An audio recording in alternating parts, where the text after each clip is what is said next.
There is a man outside Charlotte, North Carolina, who wakes up every morning at 5:15.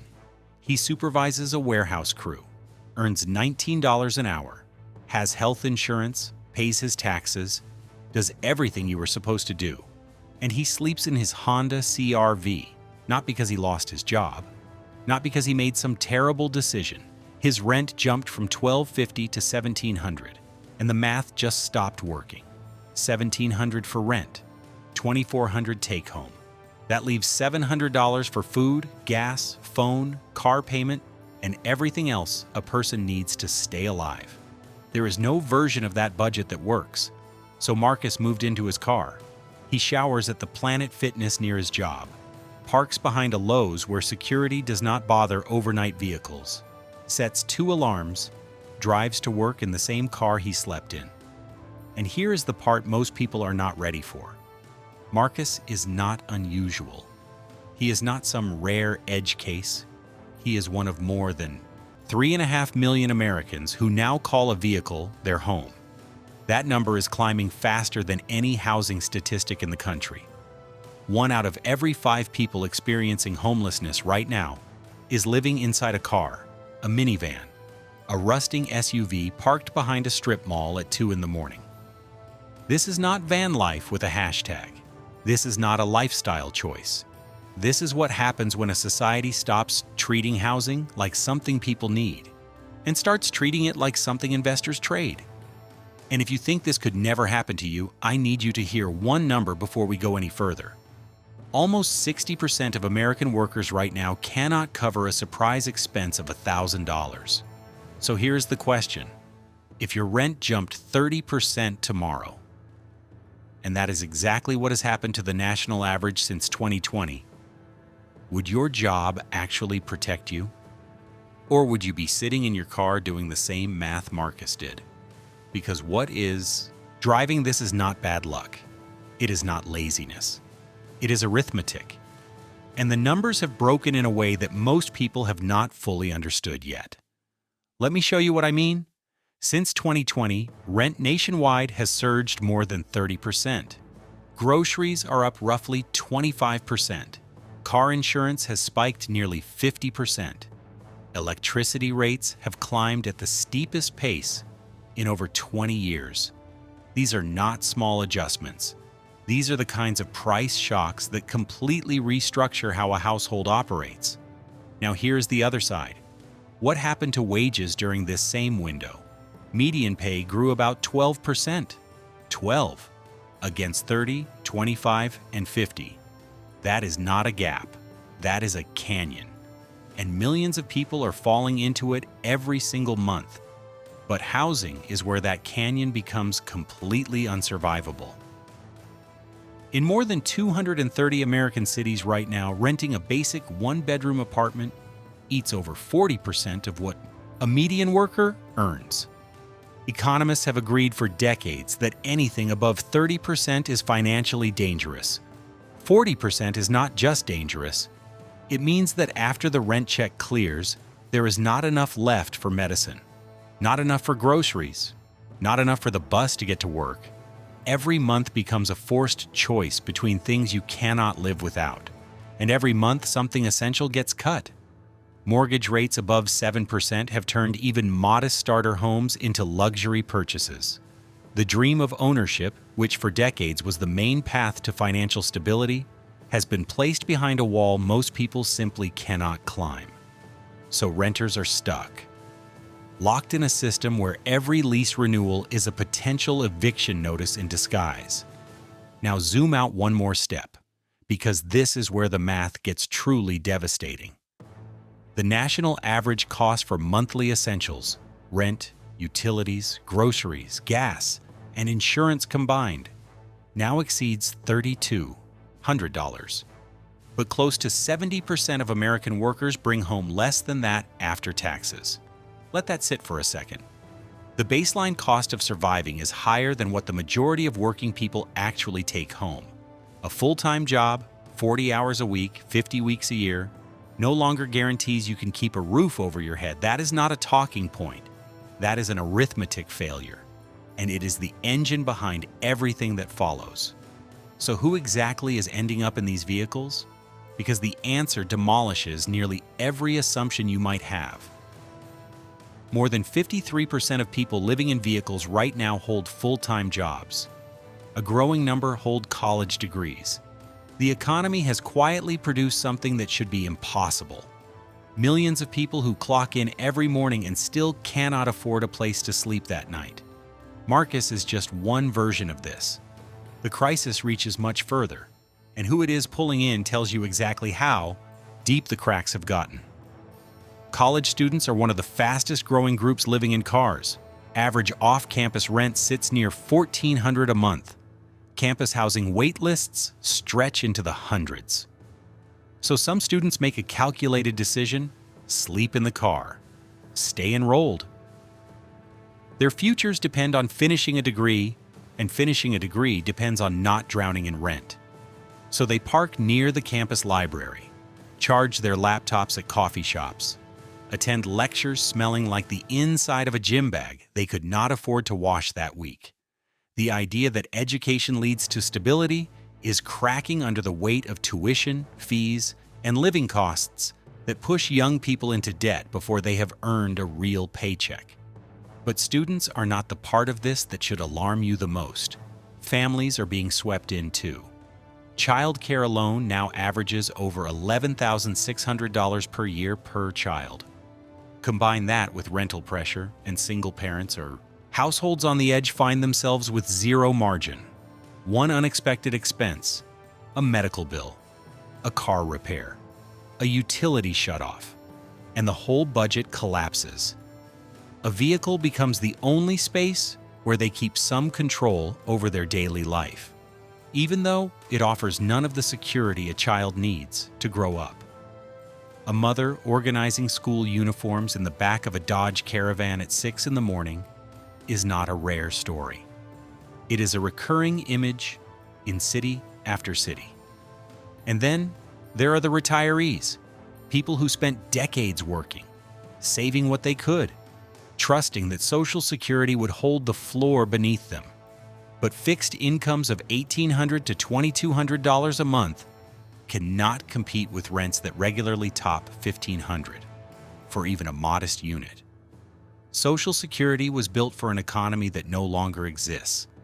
It was designed in an era when a one-bedroom did not consume 80 or 90% of a retiree's entire benefit. So seniors, people in their late 60s and 70s who should be resting after lifetimes of work, are being pushed into vehicles. Their joints ache in the cold. Their medications need refrigeration they do not have. Their bodies need steady sleep they cannot get. Think about that. You work for 40 years, you do everything right, and the reward is sleeping in a Buick. That might be the single most revealing sign of how deeply this system is broken. Workers, students, families, retirees. This displaced population now spans every generation, every education level, every professional background. The old rules: work hard and you will be fine, go to school and you will be stable, save for retirement and you will be safe. Those rules have been rewritten by a market that no longer recognizes them. And here is where most people stop thinking about this. They picture someone living in a car and imagine it is temporary.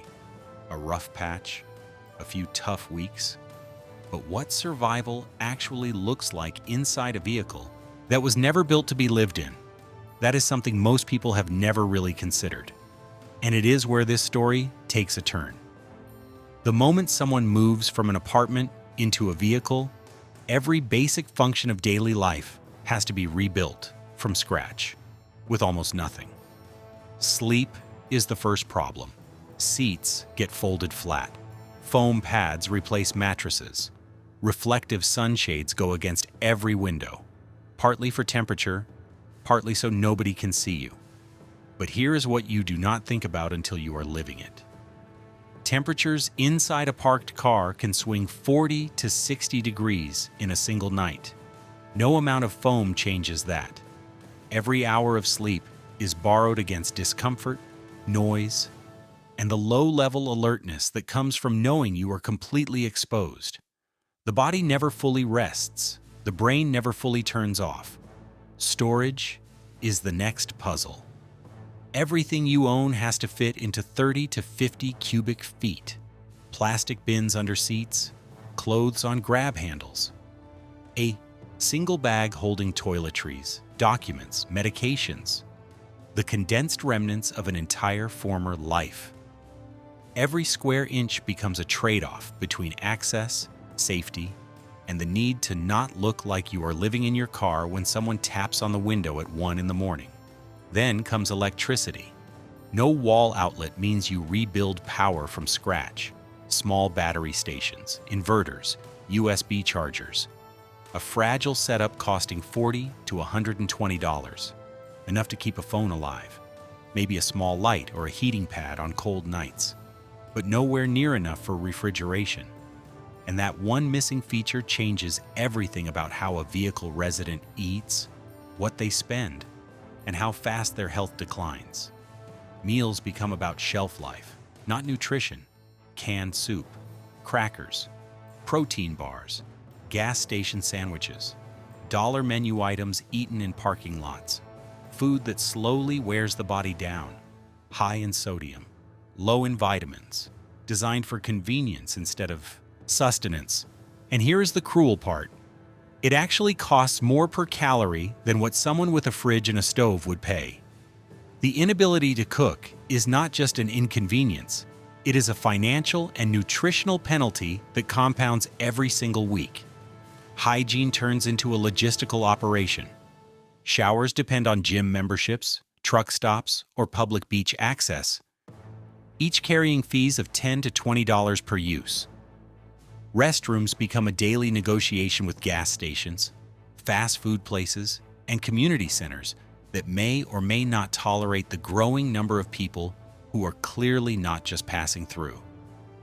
Cleanliness is maintained in fragments, never guaranteed, always interrupted by the need to move.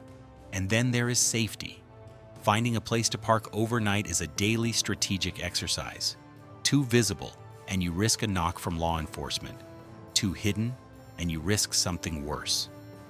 Most vehicle residents develop a rotation, 3 or 4 spots offering some mix of lighting, foot traffic, and the quiet tolerance of nearby businesses. Every night is a new calculation. Every morning is relief that the calculation held. Now from the outside, some of this might sound like a way to dodge the cost of modern life. Skip the rent, sleep in your car, save up. That assumption is completely wrong. And what vehicle living actually costs is the reason people get trapped in this and cannot climb out. Here is something nobody tells you about living in a vehicle. It is not free, not even close. Fuel is the first expense you cannot avoid. Even with limited driving, basic mobility costs $80 to $160 a month. Add idling for heat on winter nights or running the engine to charge devices, and that goes higher. Insurance averages over $2,000 a year nationally. Miss a payment, and you do not just lose coverage, you potentially lose your only shelter. Food hits harder without a kitchen. Without the ability to buy in bulk or store anything perishable, weekly costs land between $60 and $90. Often more than what someone with a working kitchen would spend. A permanent financial penalty for being unhoused. But repairs are the true nightmare. A dead battery, $120 to $180. An alternator failure, $300 to $900. A blown tire at the wrong time. Any one of these is not just a car problem. It is a housing crisis inside a housing crisis. A renter who falls behind faces a late fee. A vehicle resident whose car breaks down faces total displacement. The engine is the foundation. The tires are the walls. The battery is the furnace. When anyone fails, everything collapses at once. No grace period, no landlord to call, no maintenance request to file. The shelter just stops working. And for someone living paycheck to paycheck, that single repair can exceed everything they have saved. Your whole life, one dead battery away from disappearing.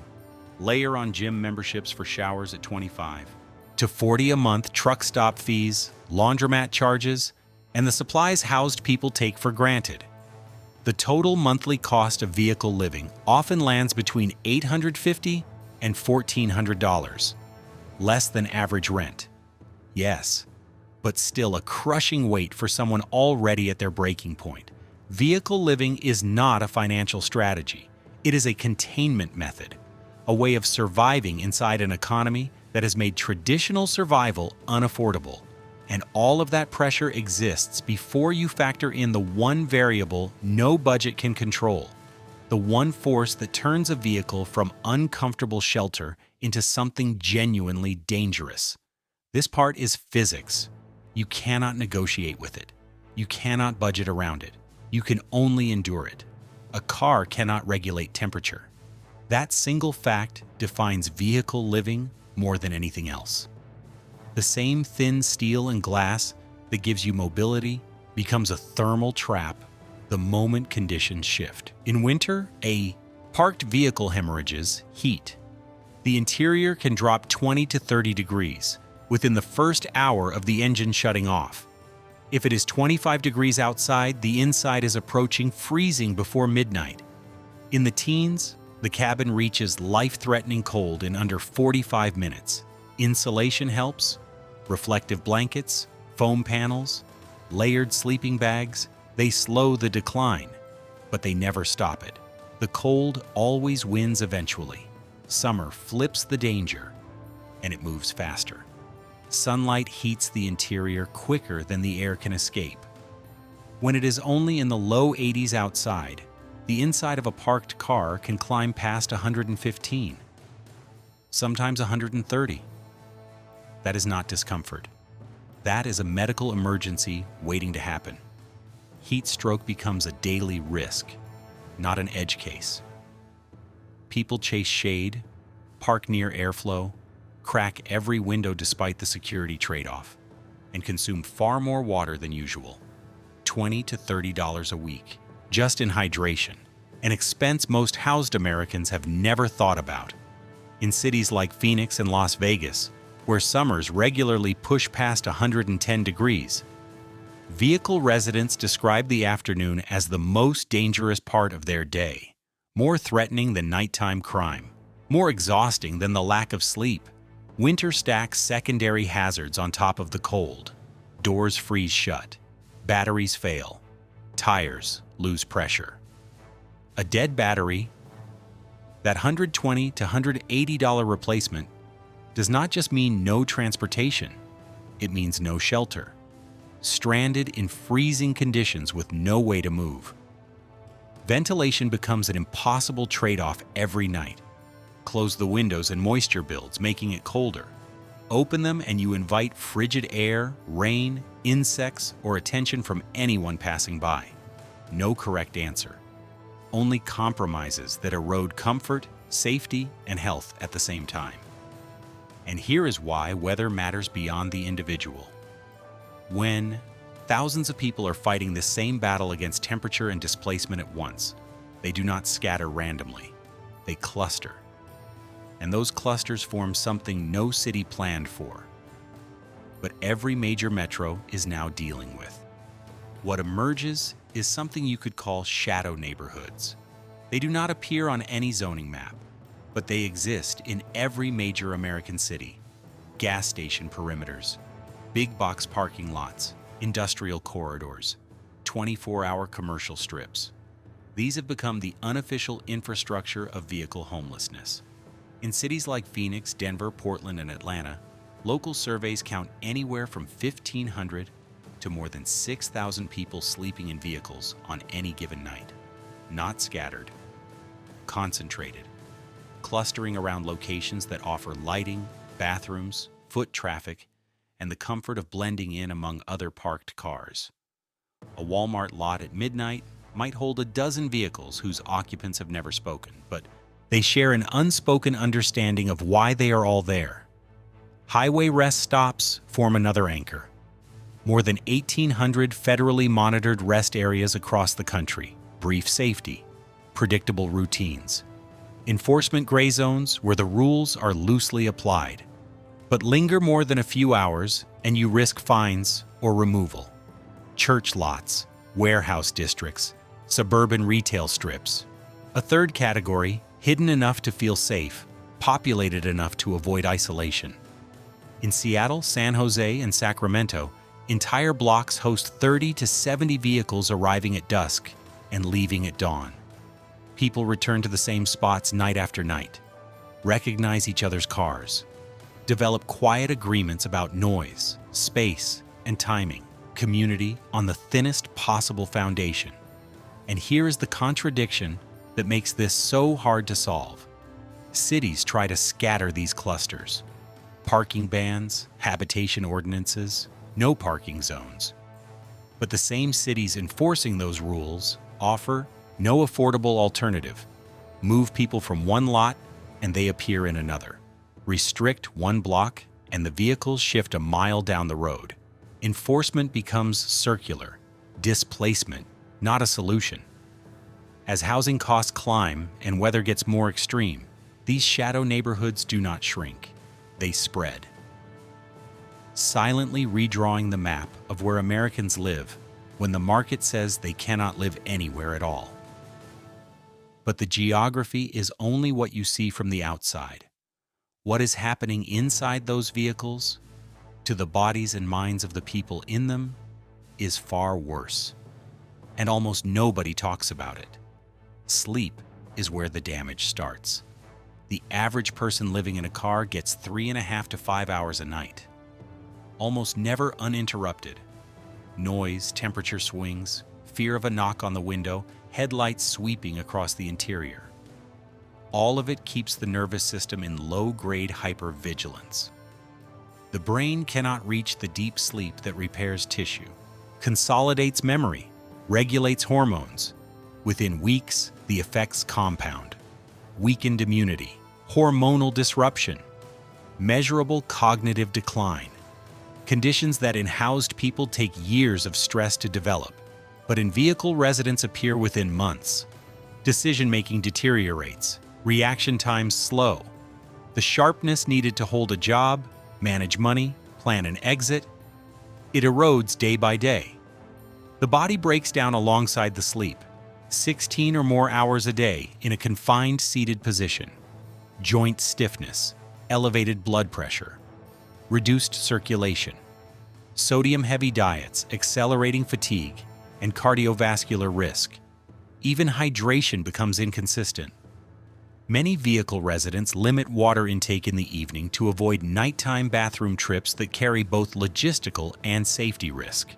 The body ages faster than it should, under conditions that mimic prolonged stress without relief. And the psychological toll might be worse. No private space, unstable surroundings, constant mobility. The awareness that one parking ticket or one engine failure could take everything. All of it drives sustained cortisol elevation, the body's stress hormone.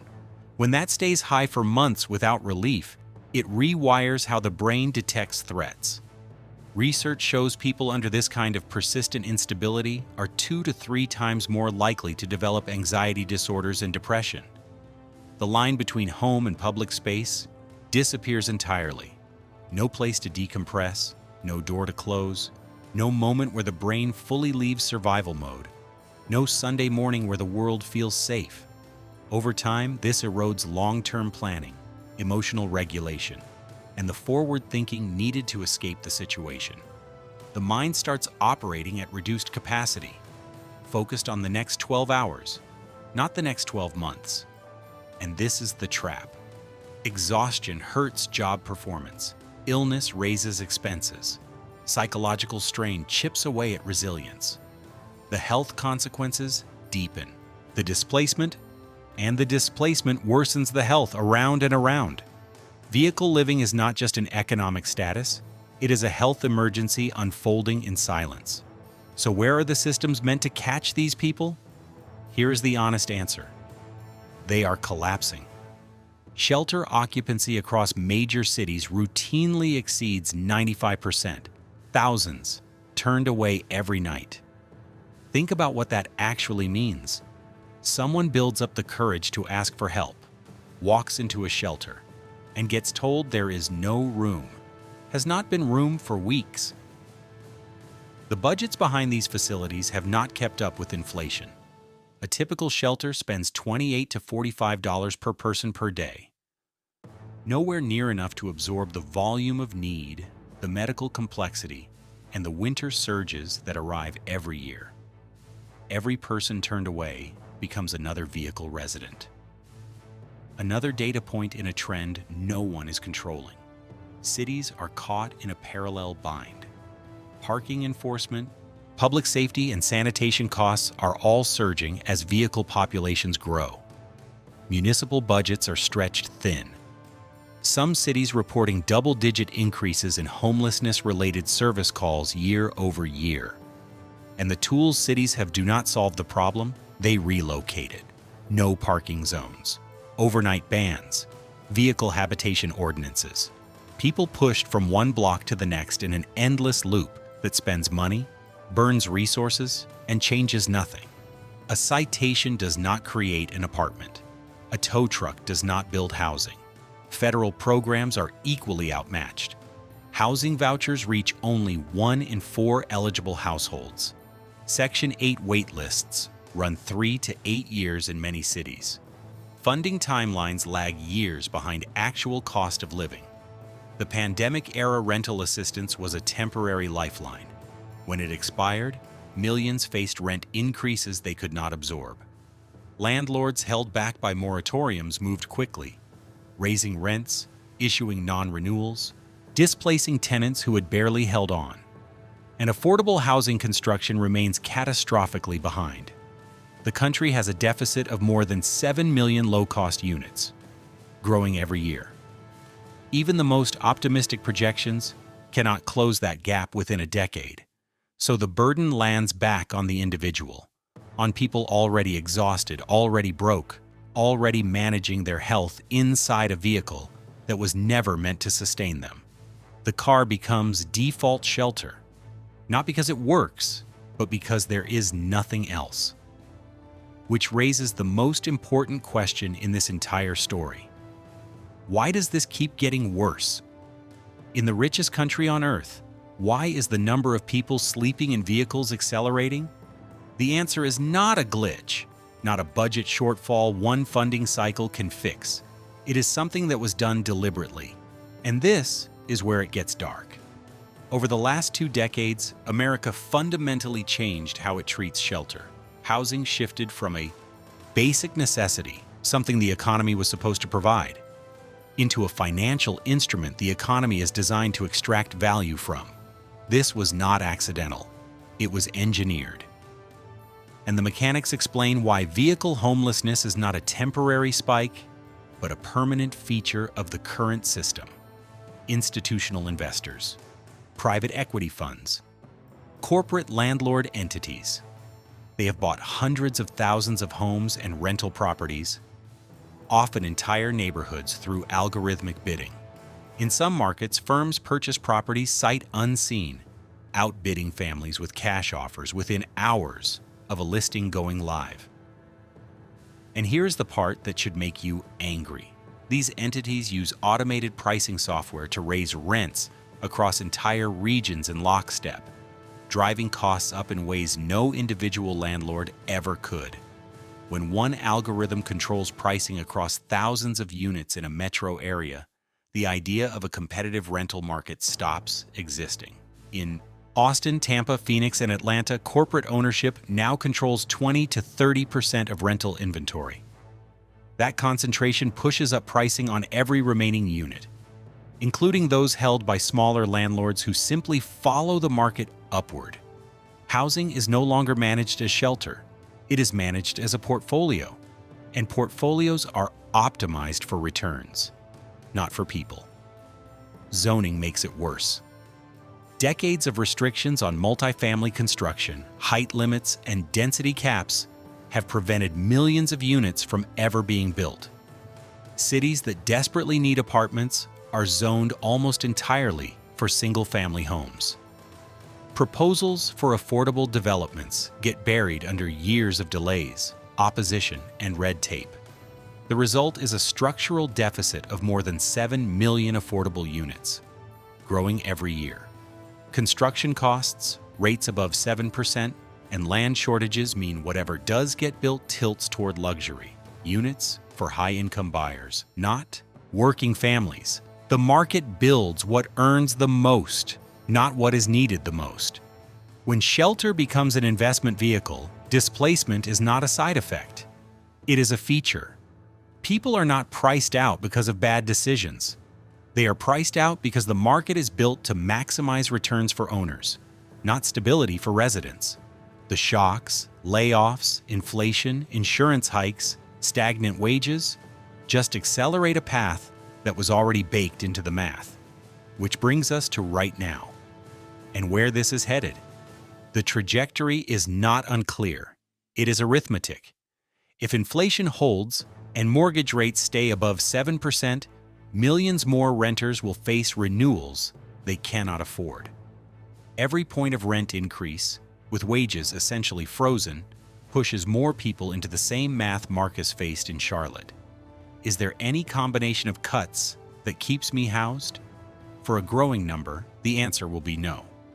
Retirees on $1,800 to $2,200 a month will not be able to compete with rents now averaging above $1,700.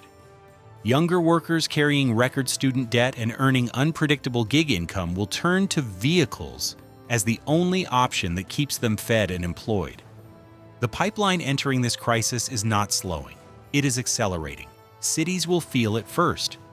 Vehicle clusters growing around commercial corridors, shelters overwhelmed, sanitation demands spiking, public health emergencies multiplying.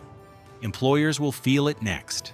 Exhaustion, illness, and instability eroding productivity across their workforce. The damage will not stay in the parking lots. It will ripple through every part of the economy. And through all of it, the housing market will keep drifting up. Not because families can pay more, because institutional buyers can. The gap between those who own the system and those trapped inside it will widen. Every quarter, every earnings call, every rent adjustment pushed through an algorithm that has no idea what it means to sleep in a car. If nothing structurally changes, America enters an era where housing stops being the foundation of stability and becomes the primary engine of decline. A system so tuned for extraction, it has lost sight of the people it was supposed to shelter. That thin metal shell in a parking lot at 3 in the morning is not a symbol of personal failure. It is a symbol of a system working exactly as it was redesigned to work, maximizing profit at the top and pushing the cost onto everyone at the bottom. When a country prices millions of its own people out of a place to live, it does not just lose a housing market. It loses the basic agreement that held everything together. The understanding that if you work, if you contribute, if you follow the rules, there will be a place for you at the end of the day. That agreement is fracturing. You can see it in every Walmart parking lot at midnight, every rest stop along I-95, every church lot where vehicles line up at dusk and disappear by dawn. 3.5 million people proving every single night that survival itself has become the most expensive thing in America. And until this country decides that housing is a necessity again, not just a line on a balance sheet, that number will only grow, because no society, no matter how wealthy, can sustain itself when the simple act of existing under a roof exceeds what its own people can afford.